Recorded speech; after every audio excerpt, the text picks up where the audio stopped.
So now I have the distinct pleasure to introduce to you all the CEO of Great Place to Work, Michael Bush. He is really responsible for the growth and management of our global and networks U.S. business. He joins Great Place to Work in 2015 after in a time of rapid growth for us. And he brings over 30 years of growing consulting organizations and also increasing the efficiencies of innovative business units. Previously, he served as the president of 8 Factors, which is an online learning company. And he also was the CEO of Clark Sustainable Resource Developments and also the CEO of Tetra Communications, where he grew their revenues from 40 million to 300 million. He received his MS in management from the graduate school at Stanford University. And we got a Stanford alum in the building. He's also an advisor to the board of Inner City Advisors and a founding board member of the private seed equity fund, Fund Good Jobs. He teaches entrepreneurship courses at Stanford and also at Mills College. And he's also a member of President Obama's White House Business Council. So if you can join me in giving a hand to Michael C. Bush, our CEO of Great Place to Work.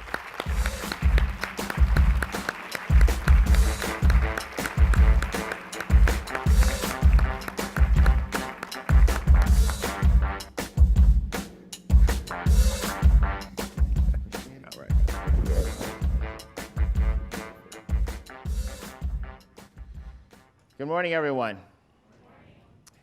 So I see we have people standing, and I just don't feel good about it.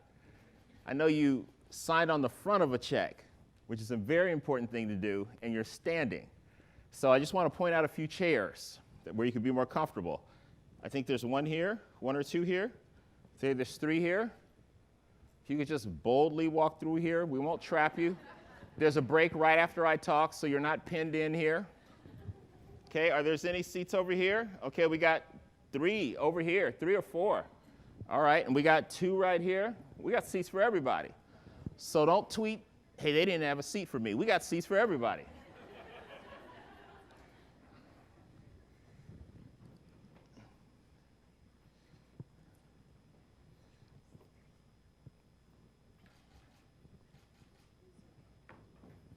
Thank you, and thanks for making room for our new friends. So today I'm going to talk about really the fact that I'm preaching to the choir. Everybody here believes in trust and knows the power of creating a high trust culture. The challenge is the people who aren't here. Some of them we work with, others in our community. That's the challenge. So I just want to try and share information today to help you in that crusade. Some things that I've learned while being a Great Place to Work that I think can help you influence others. Great Place to Work was founded in 1992 by Robert Levering, who wrote a book, and the book became The Business. We survey, as Julian mentioned, over 10,000 organizations a year. And throughout our history, 100 million employees have been surveyed. It's a lot of people. Gives us a lot of data. So most of the things that we say and things that I will say from the stage today, as well as what people from Great Place to Work say in the work sessions, come from data. It's not their opinions. When I'm going to express my opinion, I will say, this is my opinion. We were talking last night. I said, this is my opinion. I wouldn't trust my opinion.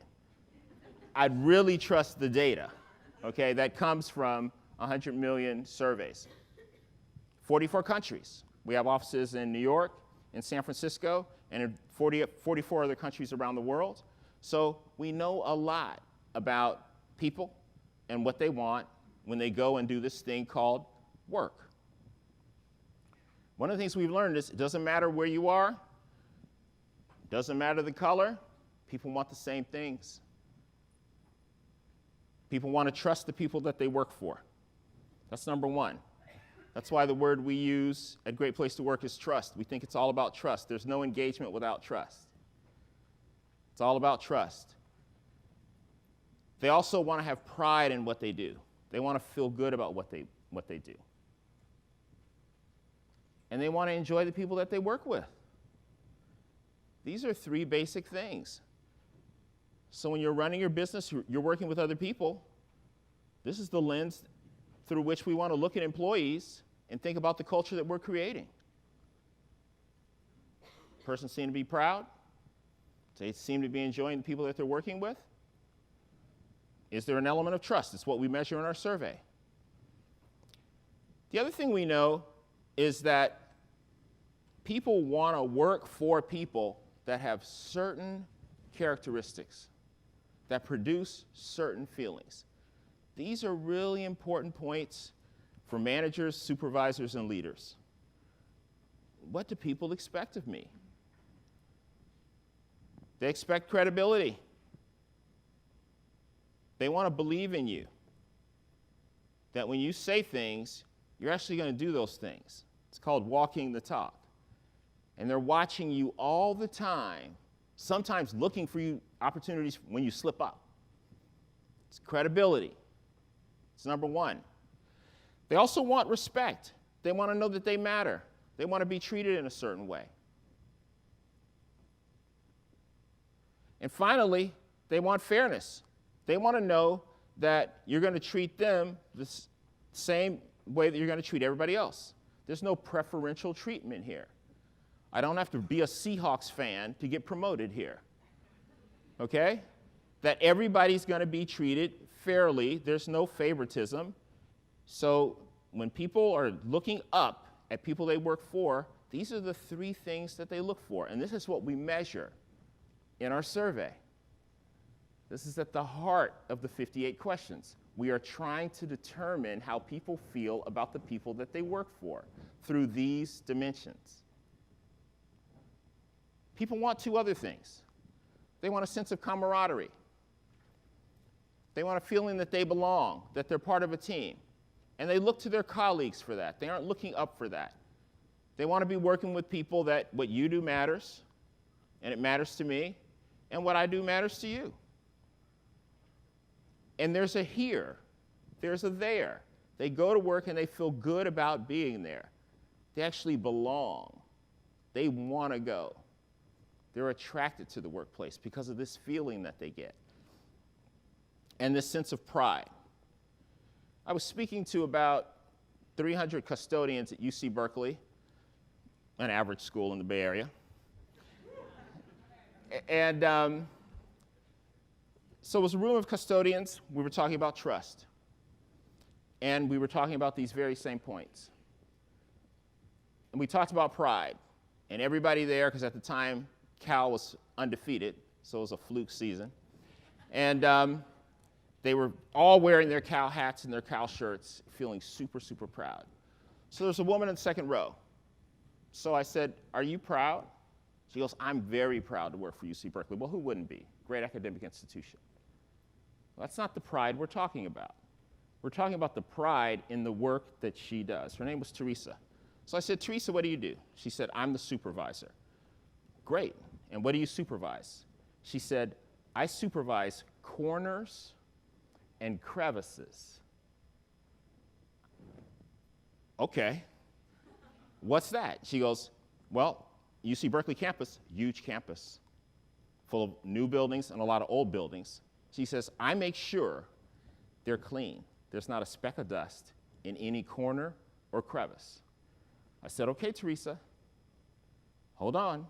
I'm about to ask everybody to look up. Are you worried?" She goes, "I'm not worried." And we looked up in this old building, no spider webs. I got more spider webs in my house. The corners, and everybody looked at the floor, and the place just erupted in applause for Teresa for what she was doing. Teresa didn't know that place had to be extra clean today. It was only me speaking. Governor Brown was there that day. I'm sure I got the Z team in the room that I was in. But she was confident that she was delivering, and she was proud, and she just smiled, and I said, "Thank you, Teresa."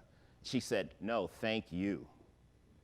Because she was proud of what she did. That's the kind of pride that we're talking about in what you do every day. What do managers want? We just talked about what people want. There's another important group of people in our businesses called managers. What do they want? 100 million people surveyed. These results are shocking. They want the same damn thing, okay? They want to work for people that they believe in, that respect them and treat them fairly. And our survey, it's measuring these things. The most important thing it's measuring is consistency. You can't have a good month in the trust game. You have to be consistent. It's an important part of our survey. That's what puts you in this room, gets you on the list, and prevents you from being on the list often. It's consistency, because that's what people want. That's what people expect. Managers want a couple of other things, because these are the people who have to get work done through others. So they want people who give their best. They want people who want to work together. And they want people who want to work in a trust-filled workplace. These are things that managers want. Things that managers don't want are guys like this. So this is just a graphic I use to communicate the Gallup Poll, which many of you have heard about. Gallup surveyed over 4,100 people, and 87% of them said they were not engaged in their workplace, that they go to work every day and they look like this guy. It's not a good thing. I mean, this is just a poor guy in a stock photo. I'm sure he's a fine fellow. You know, nothing personal about this guy. And we actually believe that the glass is half full at Great Place to Work. We take a positive attitude. We believe in leveraging the positive. It's a very important part of our model. So we actually believe that we can do things to change how this guy feels about his workplace. We believe that. Now, you got to do all the things I've talked about so far, but sometimes it doesn't work out. Well, now you got a performance problem. So you have to do what managers and supervisors have to do, which is walk up to this guy and say, I won't say this now that I know Peter, but normally I'd say, have you ever heard of Snag a Job? You might want to check them out. And they'd be like, well, I'm about to check my email. Well, that's just it. Your email's not working anymore. Okay, so you're going to have to text somebody at Snag a Job. Okay, now that I know Peter, I won't do that, Peter. I know what you're about. I'll send them to somebody else. Just tell me who, but they won't be coming in your direction. You know, but we believe the glass is half full. We believe we can change the environment and change the way that that guy feels about work by leveraging the positive. I just put this graphic up to point out the things that we know, and many of the people in here know them very well. A high-trust culture outperforms other companies on the S&P 500 3-to-1. High-trust culture companies, higher profit margins, higher growth on the top-line revenue, lower retention cost, lower cost to hire, increased market share. You can grab the business statistic. We have them all. Tons of data proving this is good business. Not everybody's trying to change the world like Peter. God bless you. Some people are into 1P. Well, if you're into 1P, the trust game is a good one. It delivers. It performs. The data's in. It's proven. What do people have to do in order to build a high-trust culture? It's a few basic things. They have to thank people. They have to care about people. So we've got all the business statistics. We know that you have to thank people and you have to care about people. Well, why isn't everybody doing it? These are basic things. Ooh, is it because these things are hard? Ooh, you got to thank people. You got to care about people. Let's talk about some other hard things. You got to speak to people? I mean, hold on. Wait just a minute. You got to listen to people? You know, some of us, somebody's talking, we're just waiting for their mouth to stop moving so we can say what we want to say. We got to inspire people. This is sounding difficult. And finally, I'm ready to pack my bags and go back to Oakland. I got to trust people. Now, is this really hard work, these things that I'm talking about? The statistics prove what will happen to my business if I do these things. but I hesitate. I don't hesitate, I run a great place to work. But I'm talking, a lot of people hesitate. They want to be convinced in some other ways. This is the lingering question. Is this to change society? We've got to answer this question. We know trust fuels performance. You can drive people and get great performance, but they'll just burn out. It's not sustainable. You'll be a great place to work for a year, and then a damn good place to work, then a good place to work, and then not a good place to work. The data is in if you burn people out. To create a high-trust culture, fuels performance, takes work and attention in these basic areas. So this hard work notion that I hear so many people talk about and how, building trust is so hard. So I was looking out the window with a cup of coffee, beautiful day in Seattle, saw the clouds. People in Seattle were really excited because they saw something they hadn't seen before. A Seahawks Super Bowl trophy and a blue sky. All right, so I look at this building. I look a little bit closer, and then I see this. I just took this yesterday. Can you see those two guys? There's two guys on the screen. One guy, kind of off to the left, is, I think, the supervisor. He's just standing on a ladder, on a balcony.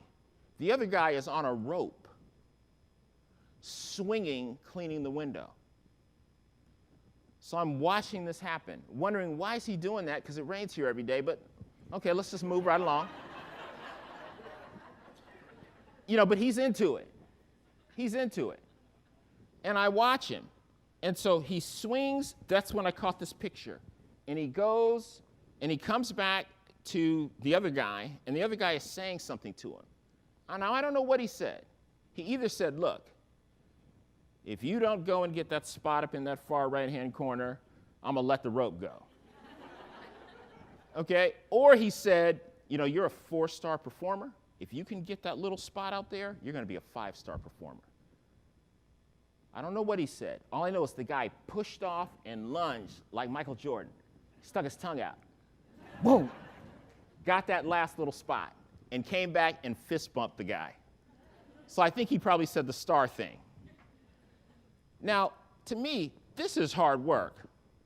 Not me standing in front of my window with my cup of coffee with an extra shot of espresso, thinking about the hard work I had to do that day, because I have to thank somebody or speak to somebody or listen to somebody. To me, this is hard work. But what we know is that, we were talking about this last night, this work is very uncomfortable for some people. And for those of you who part of your job is influencing others to do this, this is your task. This is your hard work. These things I'm talking about make some people sweat. Some people would rather go and do macros on an Excel table. That's where they feel comfortable. You can go out there and thank some people at the ice cream social or do Excel tables. Ice cream social, Excel tables. Ice cream social, I'm going to the Excel table. Because some people aren't comfortable doing these things. It's good if you can realize that and find a way to help those people. These are great people. Often these people are key. They are critical to our business. But not everybody is natural at some of these things. So as an SMB leader, what do you have to do? First is establish a vision for your business. Peter talked about what the business did, but he spent more time talking about why the business was doing it. That was far more interesting. The #1 viewed TED Talk is a talk on why. That's why it's the #1 TED Talk. I watch it over and over again. Because people are moved and motivated by why we're doing this thing called work, not the work itself. There has to be a vision. This is the role of the leader, to establish that vision, to communicate that vision. We ask questions in the Trust Index survey. Does management communicate the vision? We're trying to find out, because we'll look at a leader's calendar and see a vision town hall meeting every last Friday of the month and survey the employees, and they go, I don't know where we're going.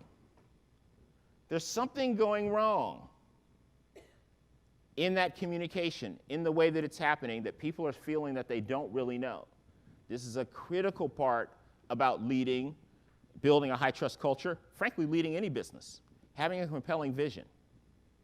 You have to listen. You can do a town hall meeting, have your employees come together. Many of you have probably done it. We certainly do it at Great Place to Work. We call it the roundup, and it's like a roundup. It's wild. And people at Great Place to Work say anything they want to say. And no matter what you do, you're going to get told, well, that's not the way they do it at 100 Best Company. Oh, what do they do at 100 Best Company? Oh, they give foot massages every Tuesday. I don't know if it's true, but I'm on my knees doing foot massages. Okay, people trick me all the time. But this listening, we have coaches in our practice. This is an important part of our work. Lori Minot is in the back. Raise your hand, Lori. Great coach. Probably one of the greatest coaches in the trust game that I think. Helping managers hear from people. Because often people will look at the data and say, okay, what do I have to do to improve? Well, that's not the right attitude. How about town hall meetings? Okay, let's have a town hall meeting this Friday. Any questions? Okay, and then somebody will go, well, you know, I'm just not that happy here. I'm wondering, what's wrong? Well, I just don't feel like people thank me here. Really? Don't you get a paycheck on the 1st and the 15th? I think that's a pretty good thank you. Next question. That's like a short town hall meeting. And then these things happen. I'm not making them up. Been there? Okay, thank you. Because everybody else was looking at me like I'm crazy, okay? And then a coach sits down with the leader and says, so how do you think things went? This is what a good coach does. Oh, I think they went pretty well. I was direct and candid. You were direct and candid. And then the coach tries to find positive things to say. You know, the sandwich, some positive things before you say the negative thing. And you were alive and breathing. Because that's about as good as they can muster up. And then they talk about why you don't want to tie a paycheck as a part of the thank you. That's a contract. People don't feel that. And by the way, when you say that to that one person and shut them down, even your fans, the loyal employers, are like, is he crazy? He thinks that thanks me? So you're just blowing it completely. That's what a good coach does. And good leaders listen to that coaching. And then they try it a little bit differently the next time. And they try it a little bit differently. You never get it right. You just keep trying, keep working. Lori's a great coach. I'm not a great coach in all aspects. There's a few things I do well. But on this kind of a thing, I don't do it well. I'd be like, are you crazy? That was one of the craziest things I've ever heard. How do you think that builds trust? Great Place to Work, we say, when your mouth is moving as a leader, you're either building trust, eroding trust, or rebuilding trust. One of those three things is happening. It's not neutral. So you want to be thinking about what you're communicating and how you're communicating it. The next thing you have to do, leading a small business in particular, where you're doing so many things, wearing so many different hats. You know, you're looking in the mirror, maybe you and a couple of other people can look in the mirror. You're the strategy team. You're the long-range planning team. You're the HR team. You're the merger and acquisition team, because that's what it's like in a small business. You don't have 400 people doing strategy work like at a large Fortune 100 company.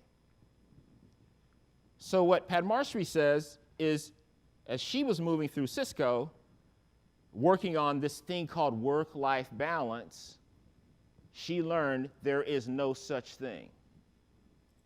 She had to work on herself and take care of herself, because if she didn't, there was nothing left for her family and nothing left for work. So she just abandoned this notion that people write about over and over again, also commenting that she's the only executive at a senior level in America CTO that gets asked that question because she's the only woman CTO. They never ask her male colleagues, how do you manage work and family balance? It's a question we only ask women. But this is very important. This focus on ourselves, a lot of this change starts with us. People aren't going to change their behavior unless we're doing it. As an SMB leader, we need to be aware of this Dunbar's number, 150. This is Malcolm Gladwell, who wrote the book, The Tipping Point. I'd go back and take a look at it. Something happens when your business goes through 150 employees. Something changes. The data is very clear about this. You now, after 150, have to communicate your vision, mission, goals, and values through other people. It's hard to communicate it directly. And there's a lot of research going on now saying there's this multiple of 150. So something happens at 300, 450, 600. Many of you out there have experienced it. I've talked with you last night about how to keep your culture intact as you grow as being the biggest challenge. A lot of research, a lot of it started here. Malcolm Gladwell brought it to light. I take a look at that. The data's in. As you grow, it's harder to maintain a high trust culture. This is what happens in terms of employee size. The numbers come down. We've got some trust index questions. You can take a look at them on the screen. What you see is that the small and medium-sized businesses that are on the 50 best list outperform the companies on the 100 best list. A lot of this has to do with size. A lot of this has to do with, we were talking last night about working at a place like a large company like HP, where you can go to work on Thursday, not go to work on Friday, and somebody on Monday will go, yeah, I saw you on Friday. They didn't even know you weren't there. In a small company, that doesn't happen. People know when you're not there because you really matter. Other statistics showing the 50 best outperform, and this is probably the largest gap when we're talking about involvement. This is where small and medium-sized companies do a good job, but as they grow, it gets harder and harder to do. Why? Because you have to build a team. You can't do it. You have to get things done along with 5 or 6 or 7 other people. The culture becomes all about that team's ability to lead in a credible way, to be fair, and in a way that respects employees. The whole team has to do it. And when you've got a team of 6 or 8 people, you know who's into building a high-trust culture and who's still internally debating it. I see some heads moving and some aren't moving because colleagues are here. Some aren't moving because that person is here, and that's why you invited them to the conference. Well, God bless you. We're glad to have you. This becomes the key part of the work, helping and teaching others. None of us are good at all these things. None of us are good at thanking, speaking, listening, inspiring, trusting. We are good at a few of them, hopefully. We need other people who can complement us because they're good at the other things. It takes a team. No person can do it all. Got to leverage the positive. Look at things through a trust lens. Before you say something, do something, write something. Are you building trust or eroding it? You provided countless innovations. You're going to hear about some of them later today. Some best practices. Anybody here from Westmore Partners? Okay. Round of applause in advance.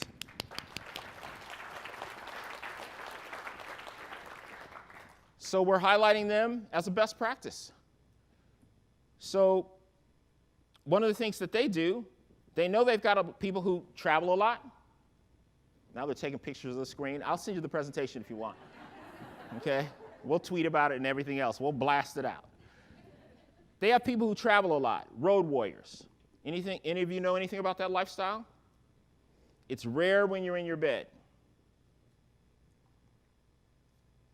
You don't see your neighbors very much. You're giving up a lot for this thing called work.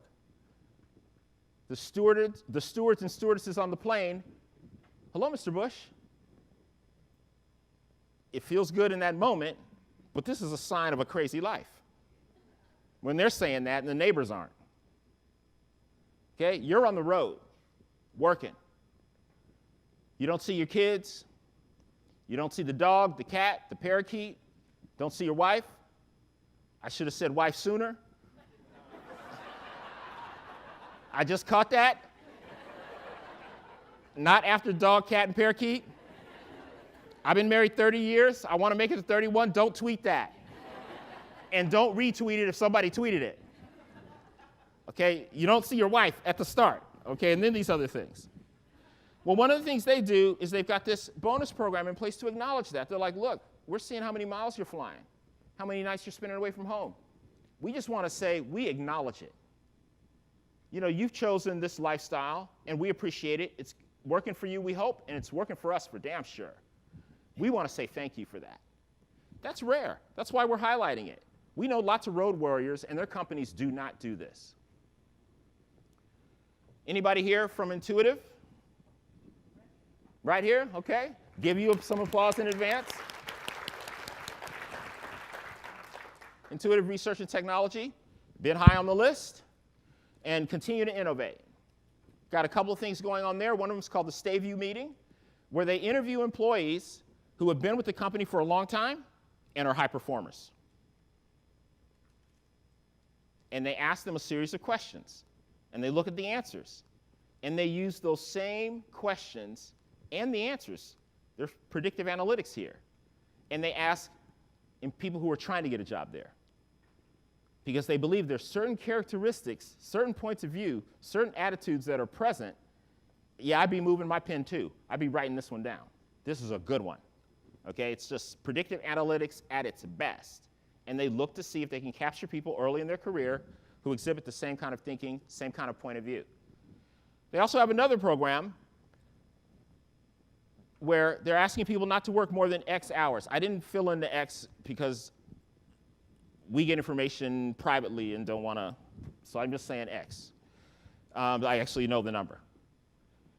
So here, what they're saying is, look, when you're working too many hours, it's not good for you, it's not good for us either. You're just going to burn out. That doesn't build a high-trust culture. That builds short-term, great performance. It's not sustainable. Then we end up losing a great person who's seeking balance. So what they do is they watch the hours and they go, look, you're working too much. Tap you on the shoulder. They have people in the business called closers who on certain days will go through the business at 5:30 and say, hey, it's time to go. It's time to go. I'm going to unplug that laptop. Time to go. This is innovative. A lot of people talk about this problem. They're actually doing something about it. Etsy. Anybody here from Etsy? Etsy.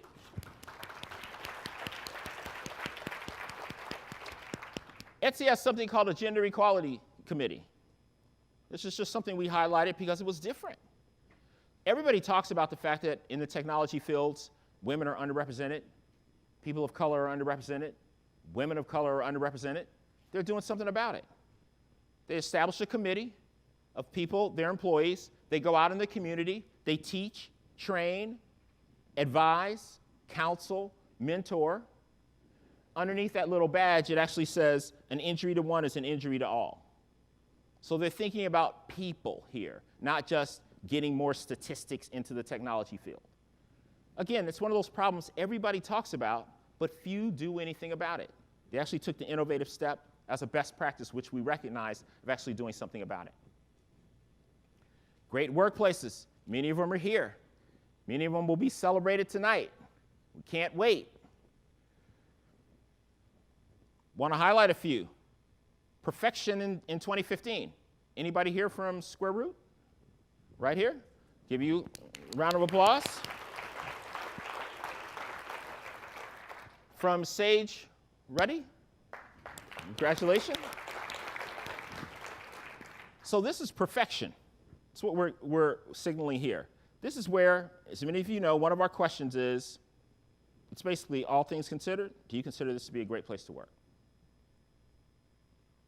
100% of the people in those businesses said it was a great place to work. 100%.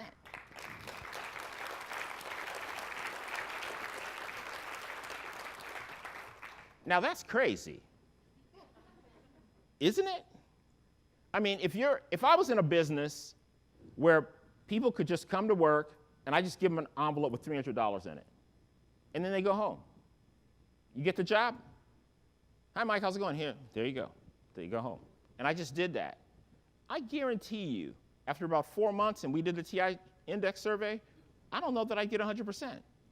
There's always that person who's like, well, you know, I like my bills ironed. You guys used to iron them. They're kind of crumply now. Okay? Do you know what I'm talking about? That one person? They don't have that one person. Okay? So I just want to applaud that. Whatever you're doing, keep doing it.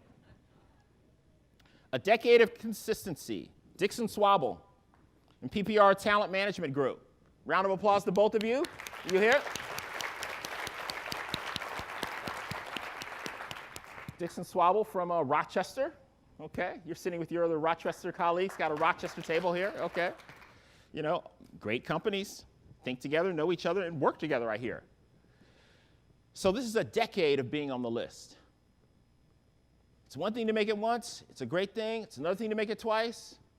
4 out of 5, we've got plenty of stories, 3 years, drop off, back on, staying there, only happens with great leadership and great teams and people who are thinking about culture all the time. It's the only way that it happens. And then we've got perfection. Anybody here from Kaler Slater or Holder Construction? Kaler right here, okay. Are you from Holder? Oh, did I meet you in North Carolina last week? Nice to see you again. Yeah, okay, I was like, yeah, you look familiar, but how could this, yeah, good to see you. And congratulations. I didn't know I'd be congratulating you. Yeah, I hope I was nice in North Carolina. You look good, though, you know. You know, so these two fine businesses have been on the list every year since Great Place to Work started it. That's perfection. That's expert.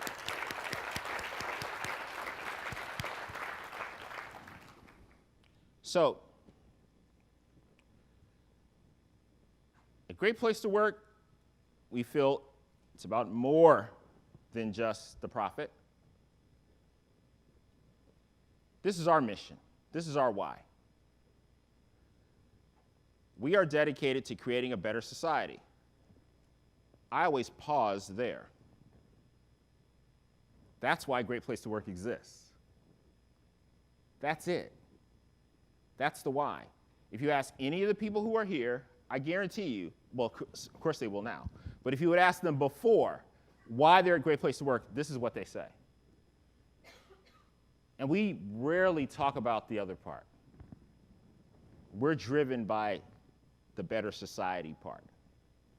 A few of us were talking last night after the reception, and so we were there and they were cleaning up, so we had bartenders, people handing out food, and then they packed up and they left, and then some people came to clean up the room. And we were still there.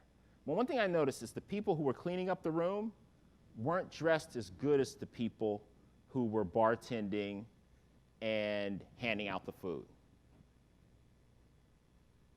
And the camaraderie that was present for the people who were doing the bartending and the food didn't seem to be present as they interacted with this guy who was cleaning the room. Well, I was sitting with somebody and I was like, you know what? I'm about that guy. That's the guy. Our work is about that guy. It's creating a great place to work for everybody. Not just the people at the top, not people who walk on carpeted floors, but the people who walk on cement and other things. The people who don't get to take this elevator, they have to take that elevator. It's creating a great place to work for them too. That's what drives us at Great Place to Work. In terms of helping you do more of this, our largest investments are being made in the small and medium-sized business market. $6 to $1 in terms of resources and tools that we're developing. We feel this is the way to meet that mission. We have more impact with all of you because you hire people who live in the communities, work in the communities, more impact than we have at the Fortune 100, where work gets outsourced, all kinds of things happen. We believe our mission is fulfilled by serving and supporting small and medium-sized businesses. So in the middle of November, we're launching a new program where you'll be able to go online, apply for certification. If 7 out of 10 of your employees say this is a great place to work, you'll become a great place to work. And you'll apply for all these lists at the same time with our media partner, Fortune, and others. You don't have to do multiple applications, just one. It's going to be streamlined. We're adjusting everything to make it more efficient for you because we know you're super busy. And what you'll get is this great badge that I hope you'll tattoo it on yourself if you want to. Apply it to your website. Put it on a sticker in your window. Put it on your bumper sticker. That's how a movement gets created. So that service will be available to you after the middle of November. And we have additional offerings as well, because some of you are at the point where 300, 400 employees. You're needing more than just the survey results. You're needing specific tailored benchmarking. You're needing recommendations on how to grow based on the data being what it is. You're needing predictive analytics. Based on our history, where do you think we're heading and what should we do? We're going to have that for you too. All online in an efficient way. So for the rest of the day, I hope that you'll share your ideas, thoughts, and feelings. Continue to learn. Think about how you'll change the world, which is really what we're here to do. Some of these things make us uncomfortable. This is what Larry Page said just a couple of years ago. He's already done a lot. And he's still pushing himself to do more, which he says to do things that are uncomfortably exciting. They don't have to be this uncomfortably exciting, but that's what we're here to do. This is Cesar Chavez. Change the world for workers in this country forever. Workers who had no rights. This is the man who inspired Robert Levering, the founder of Great Place to Work. That's why the survey is driven by the employee. It's what the employee says about your workplace that matters. It matters what you say too, but it's going to be driven by what the employee says. The model is built to provide a voice to the worker, to the employee. So we have to look at everything through a trust lens. Are we building, eroding, or rebuilding trust? Because we have to create a great place to work for all. Not just the people at the top, not just the millennials. Everybody talks about how different they are. I heard 77% of them today say they chose the place that they work for because it had a purpose. I'm not a millennial. I chose the first place I worked for because I was going to get a paycheck. I actually cared about purpose. Nobody asked me, though. I don't think we're that different. It's just we ask people things now. We all want to do work that matters. Great place to work for all. For all. For all. Think about your workplace. For all. Thank you very much for sustaining this movement. We appreciate you coming. Hope you have a great experience.